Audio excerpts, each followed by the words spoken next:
organic, unpredictable, unknown, lovely, beautiful, a sense of fulfillment. This is part of the pleasures of life and not the chores of life.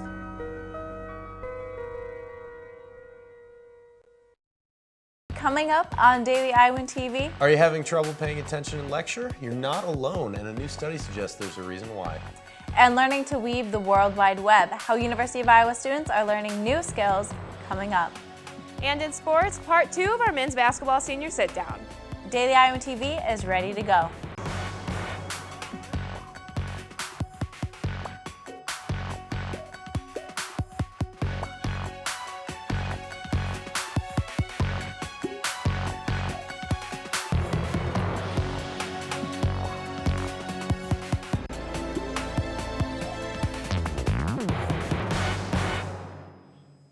Good evening, I'm Brianna Jett. And I'm Matt Starn. Professors got you down for not remembering what they said in lecture? According to UI researchers, this is the norm for many students. Daily Iowan TV's Jordan Mickle looked into why some professors might have you nodding off more than others. Researchers in the psychology department recently conducted a memory study and found that students aren't remembering as much that they hear as we think. We typically find that if we only say something out loud in the class, but we don't have some kind of visual demonstration, such as on a PowerPoint slide or drawing on a dry erase board, for instance, those are items that students typically don't remember quite as well. And it's here at the Spence Labs of Psychology where over 100 UI students took part in the study. They tested their ability to remember using vision, hearing, and touch. By using extended time frames to remember information, they found students were worse at remembering the sounds they had heard. By 32 seconds delays, they were only getting about 65% of the trials correct. But their memory for visual scenes and touching of objects was about the same. They were still getting about 80% correct, so there was a big difference. So when professors don't provide PowerPoints with notes, it can be difficult for some students to write down information. When you have a class that's such high-paced, like college classes at Iowa, a lot of them are really high-paced. You have issues with people keeping up with notes. UI researchers suggest in those cases to listen up before you zone out. Jordan Mickle, Daily Iowan TV. Today isn't a normal Tuesday. New Orleans is celebrating Fat Tuesday as the end of Mardi Gras and before Ash Wednesday. But Iowa City is celebrating its own way too. And what would Mardi Gras celebration be without New Orleans style food? The Alice restaurant has been serving their special Mardi Gras menu for the last week, which has featured exotic dishes like a crawfish entree and a fried green tomato appetizer. This time of year is always really special for me. It's a chance to look back, and we do some dishes that I learned from some folks down there. In a way, it's an homage to them. Other places downtown are also implementing Mardi Gras flavors into things like desserts and pastries. We surf the web every day, clicking probably hundreds of links and logging into multiple sites daily. But how many of us know the blueprint behind a web page? There's a new class offered at the UI that's designed to do just that.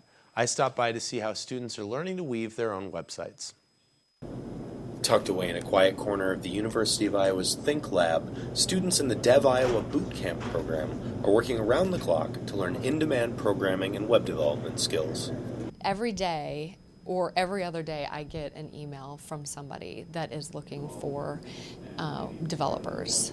Every new idea, every existing business needs to have some sort of web component to it. During the 9-week immersive program, students work 40 hours a week on projects of their own design and projects suggested by entrepreneurs and companies. I'm sure that within my lifetime at least, this kind of stuff is going to be required, just like basic literacy almost. I mean, and even if it's not directly a web development position, the skills are applicable to all kinds of things these days. Dexter Jacobs, a UI grad and bootcamp student, is looking to supplement his graphic design experience with new web development skills, something he says will make him much more marketable. I definitely feel like the more I look at job boards, the more jobs I'm seeing that I'm qualified for now than I did before. The more I'm doing it, the more fun it is, and just solving those problems, and it just makes me eager, I guess, to meet people to find more problems to solve. And now it's time for this week's edition of Street Chatter. We choose a topic and hear what you've got to say about it. We'll hand it over to our own Aaron Faust to see what the chatter is. Aaron? It's been a hot topic on campus lately, sexual assault. But all we've heard are the views of protesters and Iowa President Sally Mason. Daily Iowan TV's Kelly Oline went out to see if students think the university is doing everything they can to prevent sexual assault. Kelly? Do you think the University of Iowa is doing enough to prevent sexual assault on campus, yes or no? And if so, what is it they're doing or what could they do better? I'm not going to be a good person to ask about this. No, I don't actually. I think they do. I haven't had a problem with it. Well, previously no, but I think the new changes are going to help. I guess I really don't know. I'm not sure on what their policies and what they've done.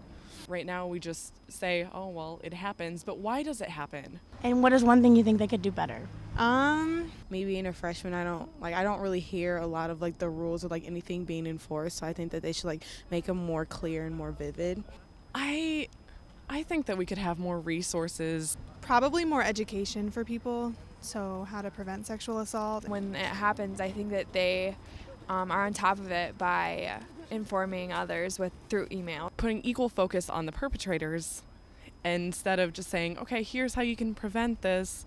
Well, the drinking culture, I think, has a lot to do with it, but just taking more proactive steps, I think, to address this as a really significant issue on campus. The National Sexual Violence Resource Center says breaking the silence is a result of an increase in attacks. No new policy changes have been made, but it's still under discussion. For continued coverage, check this week's pages of the Daily Iowan for our week-long series on sexual assault at Iowa. Back to you at the desk. Thanks, Aaron. The Board of Regents said Tuesday that 2 of the 3 public universities in Iowa have seen an increase in sexual assaults from 2012 to 2013. Iowa State University had 9 reported sex assault cases in 2012 and 13 in 2013. The University of Northern Iowa had 1 reported offense in 2012 and 2 in 2013. And the University of Iowa had 8 reported cases in 2012 and 4 in 2013. Sex offenses can be anything related to rape and sexual assault.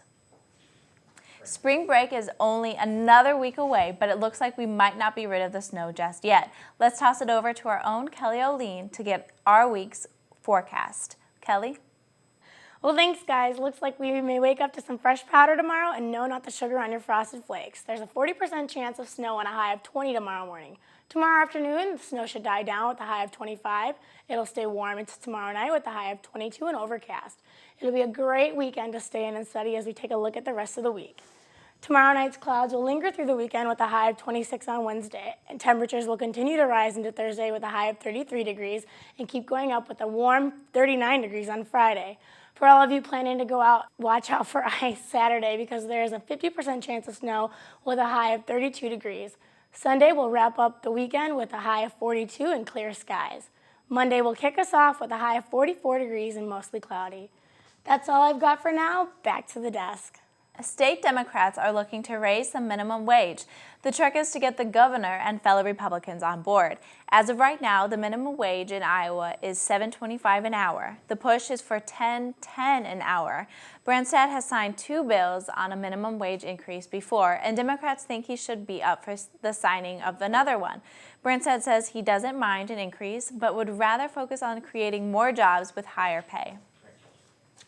Iowa City officials are considering turning Market and Jefferson streets into 2-way roads in an effort to slow down traffic.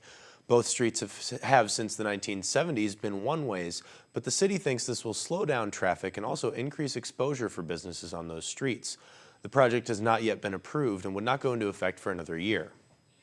The men's basketball season is winding down, so let's throw it over to our own Jalen Socek in the Daily Iowan Sports Studio for everything Hawkeye Hoops. Welcome to a basketball-packed day in the Daily Iowan TV Sports Studio. We'll get to part 2 of Rachel Bedell's senior sit-down later, but first we lead off with more analysis of Devin Marble and crew's big win over Purdue Sunday. The Hawks have been one of the best teams in the country when it comes to getting to the free throw line, but after a 3-game skid, all it took was getting back to what made them successful early on in the year to get back on track. I took a look at how the Hawks were able to close out the Boilermakers. It was back to the basics for Fran McCaffrey's squad Sunday against Purdue after losing 3 straight games. which meant they needed to get back to the free throw line. We had longer possessions, and by doing that, we were able to drive the ball, throw it inside, and get fouled. You know, so when we're going down the stretch with a short or a small lead, I should say, you're getting 2 shots every time, and that's critical. Iowa with the lead in the final seconds, forcing Purdue to send more players back to the line, with the hope that Iowa would miss. In an effort to go after Iowa's worst free throw shooter, Purdue head coach Matt Painter made sure to have his team intentionally foul if Gazelle was handed the ball. You know, I needed to knock down some free throws down the stretch to kind of ice the game, and you know, I missed a couple, but I was able to knock them down when they counted. In the final minute, they sent Gazelle, who shoots 64% from the line, to the line 3 times where he hit 5 of 6 of his free throws to help seal the win for the Hawks. Shuma is going to miss some free throws, but you keep fouling him, he's going to put you away. I mean, you know, he's missed some this year, yes, but they're isolated situations typically. It's not like he's missed 7 out of 8. You know, you can expect him to make 7 out of 8. Iowa by far leads the Big Ten in free throws, making 609 this season.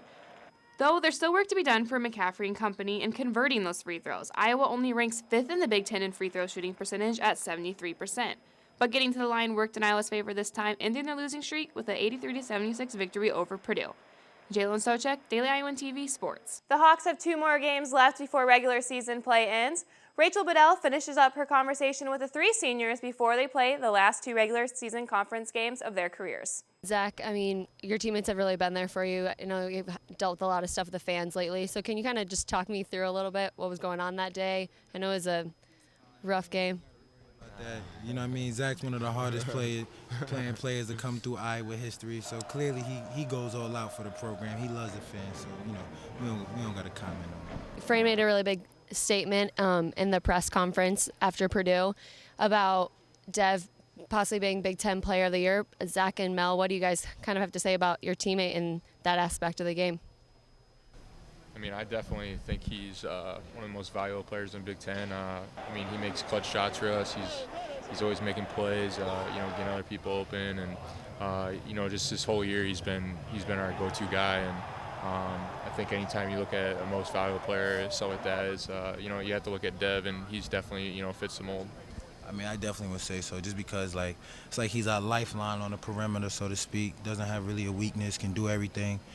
When it comes to big games, he always shows up. You know, he plays his best when the competition and the stakes is the highest. And like I said, you know, he's not just a scorer. Some of the players just score. Dev does it all: score, steals, assists. Just a smart player. Like, you know, I just see everything in our climb has been because of him leading us in such a great way. So, you know, I just think he's well deserving of the award.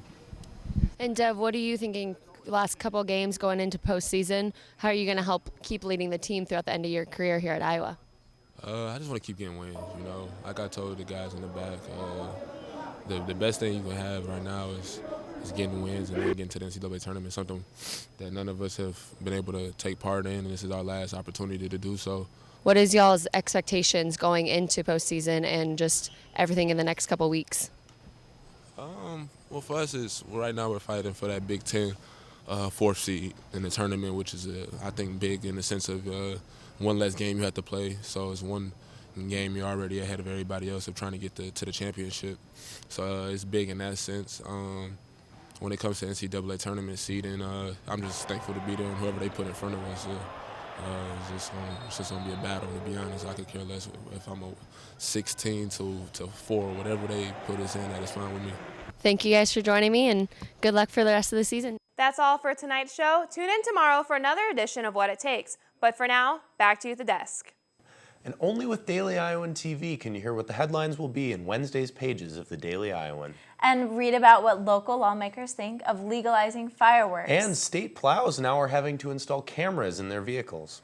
We hope you enjoy the rest of your night. Be sure to tune in tomorrow, or you can find us anytime online at dailyiowan.com. Thanks for watching. Have a great night.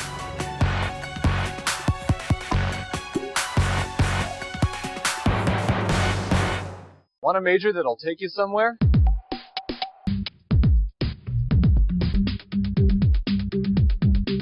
I joined, and now I'm in Los Angeles, California, interning for Conan O'Brien at Warner Brothers Studios. SJC.